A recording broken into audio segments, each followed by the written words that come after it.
할렐루야. 우리가 모두가 소망하고 기다리는 희망의 구원을 주신 살아계신 하나님께 감사와 영광을 올려드립니다. 요한복음이 우리에게 주는 가장 큰 은혜, 항아리에 물을 채우듯이 매일 말씀을 가까이 하고 말씀에 젖어 사는 삶을 시작하는 것, 그것은 우리가 어떤 것보다 크고 정말 하나님이 역사하시는 가장 큰 하나님의 계획하신 삶을 변화시키는 위대한 프로젝트, 그게 아마 우리에게 주신 큰 축복인 줄 믿습니다. 저와 여러분이 빈 항아리일 때는 그저 그냥 소리나고 울리는 그릇일 뿐일 것입니다. 그러나 물이 채워질 때 그 물이 포도주가 아니어도 물 자체로도 가득한 항아리는 무한한 가능성 덩어리, 그게 되는 줄 믿습니다. 하나님께서 우리를 사용하셔서 우리가 가진, 우리에게 잠겨진 그 물로 기쁨을 잃어버린 것, 또 절망하고 희망이 없는, 그래서 정말 무엇인가 새로운 변화를 추구하는 수많은 사람들을 살려내는 그 위대한 일을 순종하는 우리를 통해 이루어 주실 줄 믿습니다. 오늘 주신 말씀은 사도 요한이 전하는 두 번째 표적입니다. 어쩌면 예수님은 가는 곳마다 표적을 행하셨죠. 이제 갈릴리 가나에서 혼인잔치에 포도주를 만드신 후에 예루살렘으로 올라가셔서 성전을 정결케 하시고 또 거기에서 많은 표적을 행하셨다, 이렇게 요한복음은 기록하고 있습니다. 그러나 수많은 표적들을 표적이라고 말하지 않고 그냥 오늘 이 사건을 두 번째 표적이다, 이렇게 말하고 있습니다. 요한복음에는 이렇게 7개의 표적이 기록되어 있지만 첫 번째, 두 번째 이 카운트를 하신 표적은 아마 이 두 번째가 마지막입니다. 아마 세 번째부터는 행하는 것마다 그러한 표적임을 이제 우리가 다 깨달았으므로 세 번째, 네 번째 표적이다 말씀하실 필요가 없었을 것입니다. 오늘 주신 본문의 말씀을 통해 참으로 우리는 믿음이 무엇인지에 대해서, 어떤 믿음이 기적을 일으키고 하나님의 영광을 드러나는지에 대한 믿음의 정의를 보게 될 것입니다. 첫 번째 표적을 통해 우리에게 심겨진 것은, 믿음이라는 것은 순종함이 중요하다. 그래서 순종할 때 하나님의 역사가 이루어짐을 보여주셨다면, 두 번째 표적은 그 믿음의 또 다른 한 면을 보여주시는 것입니다. 오늘 본문의 말씀은 예수님께서 유대에서 그 성전을 정결케 하시고 많은 표적을 보여주신 후에 사마리아를 관통하면서 우물가의 여인을 만나시고 또 이제 갈릴리로 내려오신다는 소문을 아마 동네에 있는 모든 사람이 다 들었을 것입니다.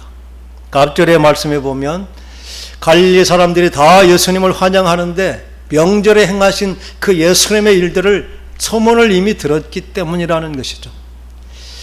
그런데 예수님은 갈릴리에 오시면서 선지자가 자기 고향에서는 높임을 받지 못한다, 분명히 환영받지 못할 것을 아시면서도 내려오셨습니다. 그런데 예수님의 오심의 소식을 고대하던 한 사람이 있었습니다. 이 가버나움이라고 하는 곳은 갈릴리 북쪽에 있는,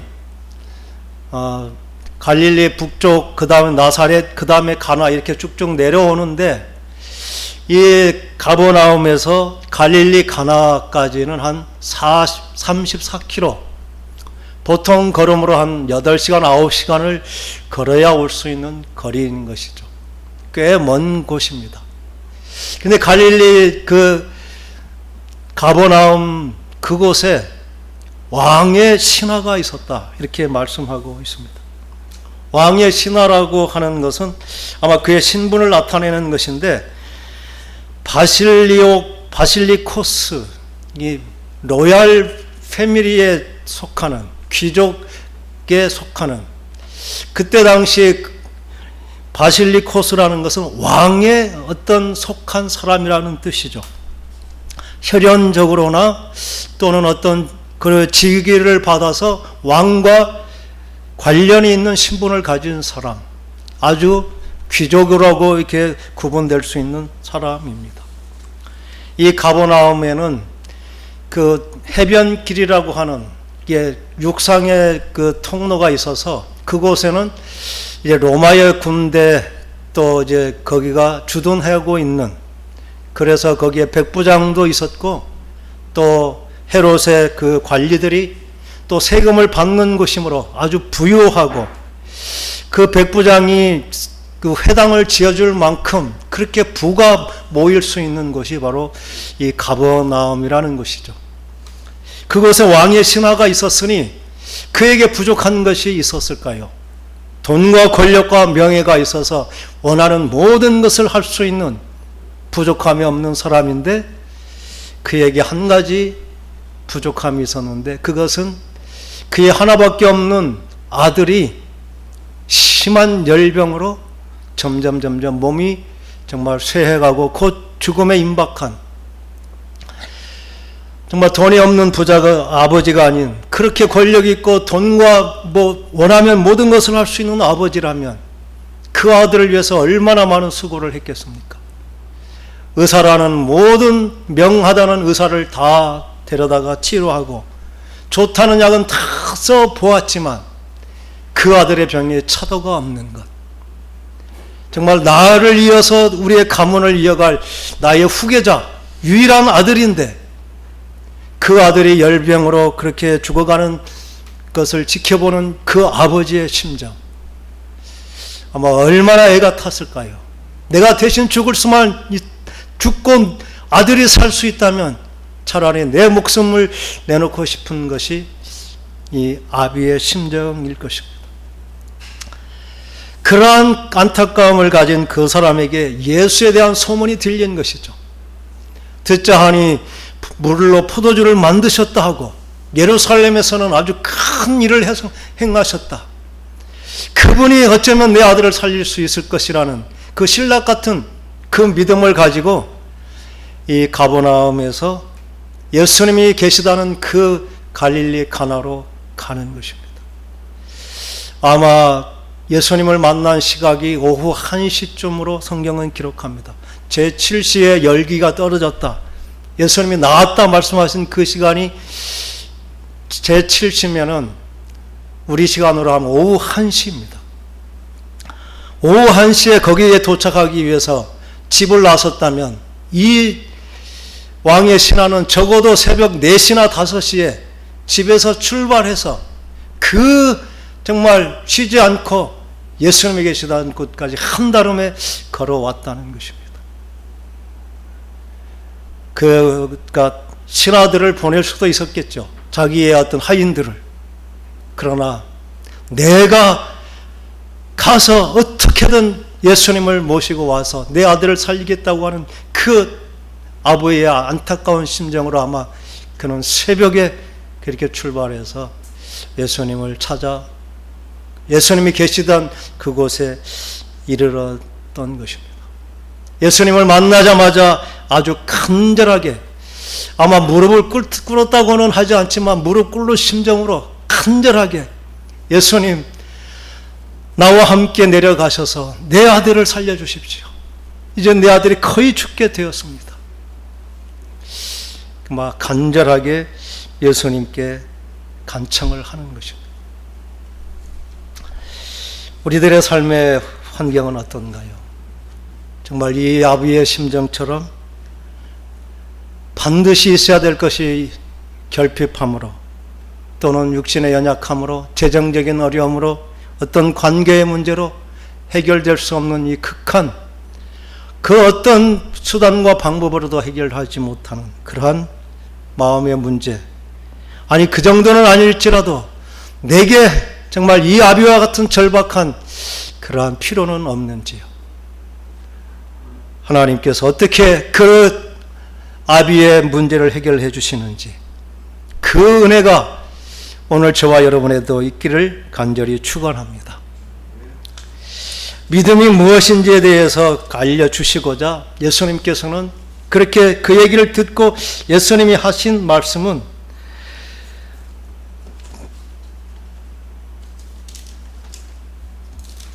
도저히 너희는 표적과 기사를 보지 못하면 도무지 믿지 아니할 것이다.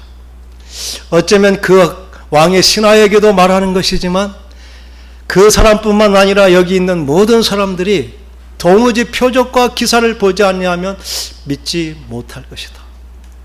표적이라고 이렇게 말씀하시죠. 이 표적이라는 것은 세메이온, 영어로는 사인이라고 이렇게 번역을 했습니다. 여러분 야구를 좋아하시는지 몰라도 야구할 때 보면 투수하고 포수가 이 사인을 주고 받습니다. 이렇게 손가락을 쥐기도 하고 손가락을 몇 개 펴기도 하고 그렇게 하면서 스트라이크를 보내라, 아니면 높은 공을 보내라, 낮은 공을 보내라, 이렇게 사인을 하는 것이죠. 다른 사람은 그게 뭔지 모르지만 둘 사이는 그게 어떤 것인지 그 의미를 아는 것, 이게 사인의 표시입니다. 예수님께서 표적으로 보여주신 것은 그 자체가 중요한 것이 아니라 그것이 의미하는 바가 무엇인가, 그렇게 한 예수님의 행하신 일의 의미가 무엇인지를 보여주는 것, 그게 표적의 의미인 것입니다.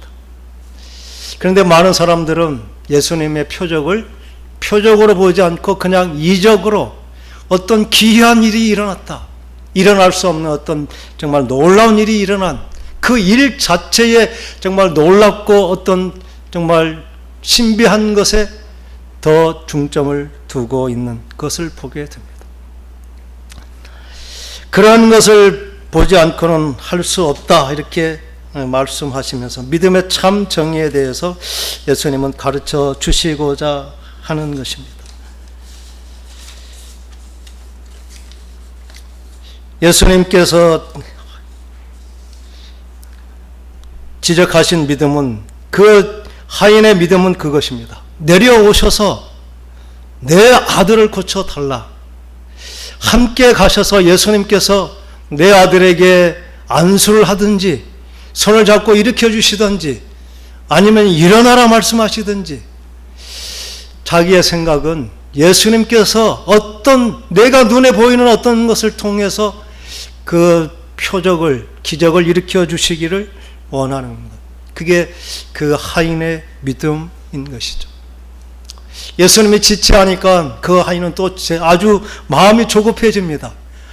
지금 걸어가도 혹시 가는 중에 내 아들이 죽을지도 모르니까 제발 지금 빨리 내려가셔서 내 아들이 죽기 전에 살려주십시오. 이 신하의 믿음의 한계는, 예수님은 죽기 전에, 살아있을 때는 살릴 수 있을지 몰라도 죽은 다음에는 가능성이 없는 것으로 그 한계를 그렇게 자기 생각대로 그 믿음을 정의하는 것입니다. 사람들은 자기의 생각대로 정말 믿음을 생각합니다. 우리가 잘 아는 열왕기하 5장에 보면 아람의 군대 장관 나하만이라는 사람을 알 것입니다. 그가 참 용맹한 장군이었지만 나병 환자로서 그가 정말 절망 가운데 있을 때 그는 엘리사를 찾아서 정말 찾아갔을 때 그가 기대한 것은 그것이죠. 내 생각에는 하나님의 사자가 그 여호와의 이름을 부르고 내 환부의 손을 흔들면서 고칠까 하였다. 그런데 나하만 장군에게 한 엘리사의 말씀은 요단강에 가서 7번 씻으라. 선지자는 얼굴도 보여주지 않고 그 종을 보내서 가서 요단강에 7번 씻으라. 그 말을 듣고 이 나하만은 도저히 자기의 상식으로는, 아니 우리 다메섹에는 더 좋은 강, 얼마나 깨끗하고 정말 수질이 좋은 강이 많은데 거기서 씻으면 될 것이지 왜 여기까지 와서 씻으라 하냐고 그냥 돌아가자고 자기의 생각 고집을 부릴 때 신하들이 더 어려운 일을 시켰으면 하지 않았겠습니까? 그 신하들의 간곡한 그 청에 의해서 비로소 말씀에 순종하여 7번 씻을 때 그의 나병이 낫게 된 것을 보게 됩니다. 믿음이라고 하는 것은 우리의 어떤 기준, 우리의 생각, 또 내 경험, 이러한 것으로 그것을 이루려고 때를 쓰고 그렇게 하는 것이 아닌 것을 보여주십니다. 믿음의 한계는 우리의 생각대로 되는 것이 아니죠. 이 왕의 신하의 믿음, 예수님이 같이 가셔야 되고 예수님이 내 눈앞에서 뭔가를 보여줘야 내 아들이 나을 것이라는 그 믿음의 한계를 예수님께서는 그에게 딱 한마디 말씀하셨습니다. 가라, 내 아들이 살아있다. 가서 고쳐주겠다고 말씀하지도 않고 그 앞에서 어떤 증거를 보여주는 것도 아니고 예수님은 그에게 단 한마디, 가라, 내 아들이 살아있다. 그런데 놀랍게도 이 왕의 신하가 그 예수님의 말씀을 듣는 그 순간 그 말씀을 믿는 믿음이 생긴 것입니다. 50절에는 이렇게 기록합니다. 예수께서 이르시되 가라, 내 아들이 살아있다 하시니 그 사람이 예수께서 하신 말씀을 믿고 가더니, 이 놀라운 변화가 일어난 것이죠. 지금까지는 내 생각과 내 방법, 내 경험, 내 가치가 중요한 그런 것으로 믿음을 기대했던, 그런데 예수님의 말씀을 듣는 순간 아주 짧은 시간이지만 극적인 변화가 일어난 것이죠. 이것은 지금까지 내 생각과 내 판단과 내 가치관, 그것보다 예수님이 지금 내게 하신 말씀이 더 중요하고 그것이 더 완전한 것임을 한순간에 그 기준이 바뀐 것, 이게 믿음이라는 것입니다. 우리는 믿음을 가지고 기도하면서 내 생각, 내 방법대로 되기를 원하는, 그래서 그렇게 해달라고 때를 쓰고 금식하고 이렇게 하면 하나님이 들어주실 것으로 기대한 경우가 참 많이 있습니다. 믿음이라고 하는 것은 어떤 내가 합리적인 어떤 생각과 방법, 그것이 아니라 지금 내게 말씀하시는 내 간절한 그 상황 가운데 하나님께서 어떤 말씀을 하시는지 그 말씀 그대로 되어질 것을 믿는 것, 이게 믿음이라는 것입니다. 아마 이 사람에게 예수님이 어떤 말씀을 하시든지 그 말씀 그대로 믿는 믿음, 이게 하인에게 있었던 믿음인 것입니다. 우리에게도 이 생각의 전환, 내게 어떤 생각과 어떤 방법이 있는 것가 아니라 하나님이 지금 나의 상황 가운데 어떤 말씀을 주시는지 그 말씀이 내게 들려질 때 그 말씀을 믿고 그 말씀에 절대적인 정말 신뢰를 가지고 순종할 수 있는, 아멘할 수 있는 저와 여러분 될 수 있기를 간절히 축원합니다. 믿음이라고 하는 것은 오늘 집사님도 기도하시면서 특별히 하나님의 말씀대로 이렇게 기도해 주셔서 참 하나님께서 준비하시는구나 이런 마음을 가졌습니다. 오늘 우리가 하나님의 말씀을 채우자고 하는 것은 채워가면서 어떤 지식을 얻는 것이 아니라 지금 내 상황 가운데, 내 마음 가운데 들려주시는 하나님의 음성, 하나님의 말씀이 내게 주시는 감동, 그 음성을 듣고자 하는 것입니다. 믿음은, 그래서 로마서 10장 14절에는 믿음은 들음에서 나오고 들음은 그리스도의 말씀으로 말미암았느니라. 이 하인의 믿음은 예수님이 들려주신 그 말씀을 들을 때 그 믿음이 생겼고 그 믿음 그대로 자기에게는 아무런 표적이 없고 아들은 저 멀리 떨어져 있지만 예수님께서 지금 살아있다, 가라. 예수님이 하신 말씀 그대로 믿어진 믿음. 이 믿음이 저와 여러분에게도 있기를 간절히 축원합니다.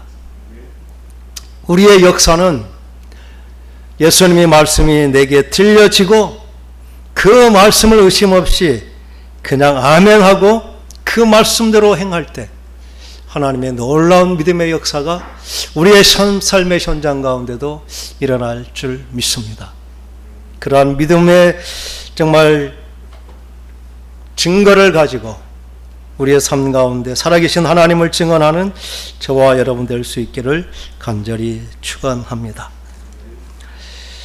믿음이라고 하는 것은 어쩌면 아주 단순한 것이죠. 생각과 마음을 바꾸는 것이죠. 어떻게 그 믿음이 주어지는지 그것은 하나님의 신비이고 사모하고 정말 믿음의 길을 순종하며 가는 우리에게 주시는 정말 선물과 같은 것입니다. 그렇게 믿어지지 않았던 그 하나님의 음성이 내 마음을 울리고 또 그게 믿어지고 그렇게 자연스럽게 사라지는 것, 이게 하나님께서 주신 믿음의 은혜인 줄 믿습니다. 우리의 간절함을 아시는 하나님, 우리가 어떻게든 기도하고 어떻게든 방법을 찾는 우리의 노력, 그것보다 더 중요하고 더 근원적인 것은 예수님이 지금 내게 무슨 말씀을 하시는지, 주님의 그 말씀에 귀를 기울여 그 말씀대로 담대하게 정말 살아가는, 어쩌면 그 아버지가 예수님의 말씀을 듣고 믿음으로 집으로 돌아가는 그 순간 그 아들이 병이 나았을 것입니다. 아무 일도 안 했죠. 그러나 우리는 믿음으로 받아들이고 결단하고 순종할 때 하나님의 일은 이미 시작되는 줄 믿습니다. 우리에게도 그러한 위대한 믿음의 그러한 전환, 하나님께서 내게 주셨고 내 간절함을 하나님께서 이렇게 말씀하시는구나, 그러한 믿음의 감동이 있을 때 즉시로 순종하여 그 놀라운 영광의 증인되는 저와 여러분 될 수 있기를 간절히 축원합니다. 믿음의 결과는 어떻게 나타나는 것일까요? 첫 번째는 그 사랑하는 아들이 예수님의 말씀 그대로 다시 나았다는 것입니다. 아마 열기가 떨어졌다고 하는 것을 보면 아주 심한 열로 점점 몸이 마르고 쇠약해져가는, 어떤 의사도 치유할 수 없었던 그 병이지만 그 아버지가 어떤 좋은 약을 써서 된 것이 아니라 예수님의 말씀에 순종할 때, 아마 그 말씀을 들을 때 그 표적을 통해 예수님께서 생명의 주인이라는 사실, 모든 병을 고칠 뿐만 아니라 죽음에서도 생명을 줄 수 있는 생명은 여호와께 있는 것, 그 생명의 주인 되신 분이 바로 예수님이라는 사실을 아마 그 아들의 고침을 통해 그는 믿게 되었고, 그 믿음으로 표적을 통해 예수님은 어떤 병을 고치는 위대한 의사가 아니라 예수님은 원래 생명의 창조자요 생명의 근원이고 생명을 만드신 창조주 하나님, 예수님께 생명이 있다는 사실, 그 예수님이 누구신가에 대한 분명한 믿음을 갖게 되는 것, 이게 바로 표적의 의미일 것입니다. 우리 또한 이러한 작은 표적을 통해 그 사인이 주시는 의미, 예수님은 단지 우리의 피로를 채워주는 그러한 분이 아니라 하나님께서는 천지 만물을 창조하시고 다스리시는, 그래서 나 삶의 모든 것을 주관하시고 나의 필요를 채울 수 있다는 그 하나님으로 믿는 믿음이 저와 여러분에게도 있기를 간절히 축원합니다. 우리의 믿음의 조상 아브라함은 그렇게 하나님을 신뢰함으로 위대한 믿음을 가졌죠. 아브라함이 우리에게 보여준 믿음은 하나님께서는 죽은 것도 살리시는 하나님, 그리고 없는 것이지만 마치 준비되어 있는 것처럼 언제든지 부르시는 하나님, 그리고 우리의 생각에는 도저히 바랄 수 없는 것이었지만 하나님은 우리로 바랄 수 없는 것을 바라보게 하시는 그 믿음과 소망을 주시는 하나님.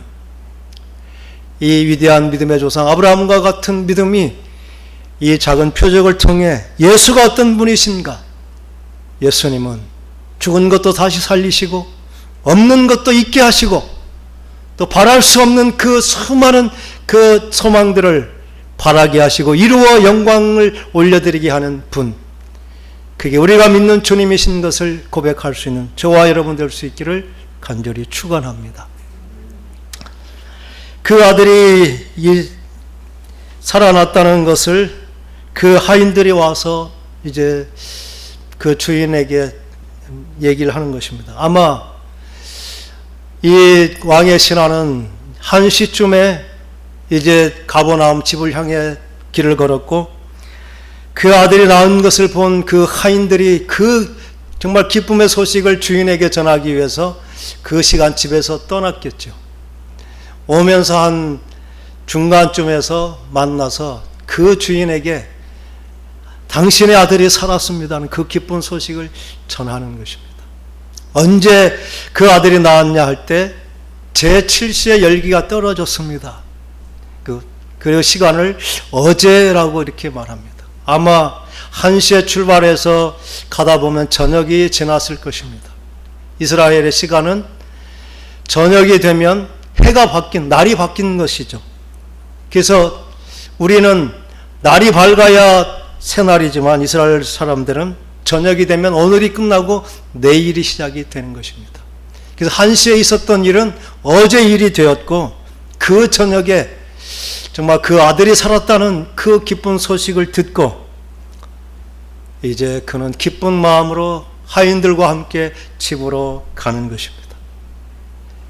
하나님의 은혜는 그 문제, 그 아들의 병만 치유된 것이 아니라 그 집에 가서 그 아들과 그 기쁨을 함께 하면서 그 아버지의 고백을 통해 온 식구가 다 예수를 구주로 믿는 그 가정이 구원을 받는 놀라운 복을 받게 되었습니다. 이 정말 왕의 친족이든지 왕에 속한 사람이면서 예수를 믿은 사람, 아마 요한복음에 있는 사람들은 실제적인 인물이므로 아마 우리는 신약 성경을 통해 그 사람이 누구인지 어쩌면 짐작할 수 있습니다.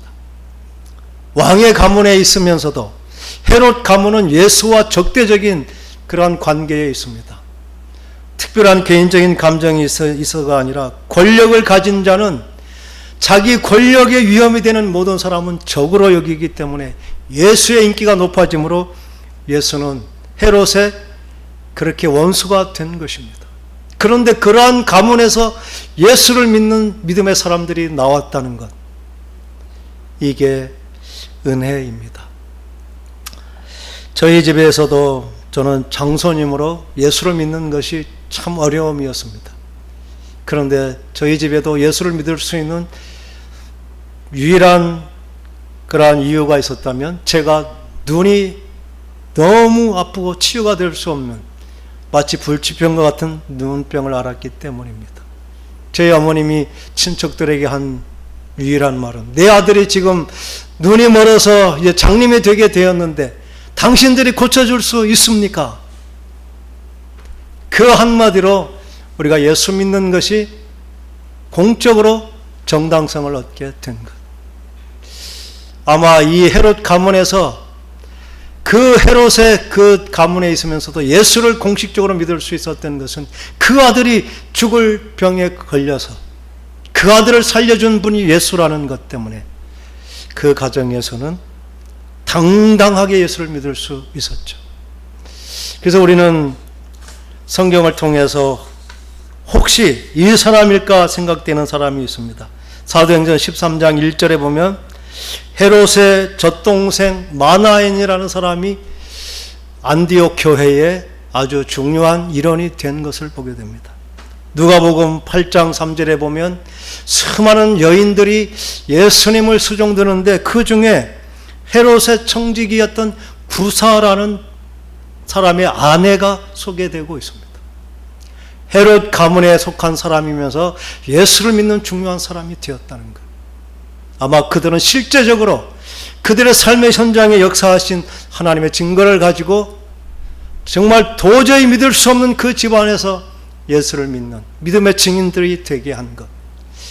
그게 참 믿음을 가진 자들에게 주신 놀라운 구원의 복인 줄 믿습니다. 오늘 우리의 상황 가운데 어떤 문제가 있습니까? 그것은 우리에게 정말 너무나 큰 짐일 수도 있고 괴로움일 수도 있고 정말 고통의 어떤 이유가 될 수도 있습니다. 그 모든 것들은 하나님께서 우리로 하여금 믿음을 갖게 하시고 그 말씀대로의 믿음을 통해 우리로 하여금 놀라운 복음의 증인되게 하는 하나님의 은혜와 복인 줄 믿습니다. 우리의 믿음이 이제 우리의 생각과 우리의 가치관이 아닌 하나님께서 어떤 분인지, 내가 믿는 예수가 어떤 분인지, 그분은 단순히 병을 고치는 어떤 위대한 능력을 행하는 능력자가 아니라 그분은 창조주시요 모든 만물을 다스리시는 통치자이시며 나의 인생을 책임져 주시고 나와 더불어 구원의 사역을 이루실 나의 주님이신 것을 믿는 그 위대한 믿음을 갖고 이제 말씀대로 매 순간 놀라운 하나님의 역사를 이뤄가는 저와 여러분 될 수 있기를 간절히 축원합니다. 기도하겠습니다.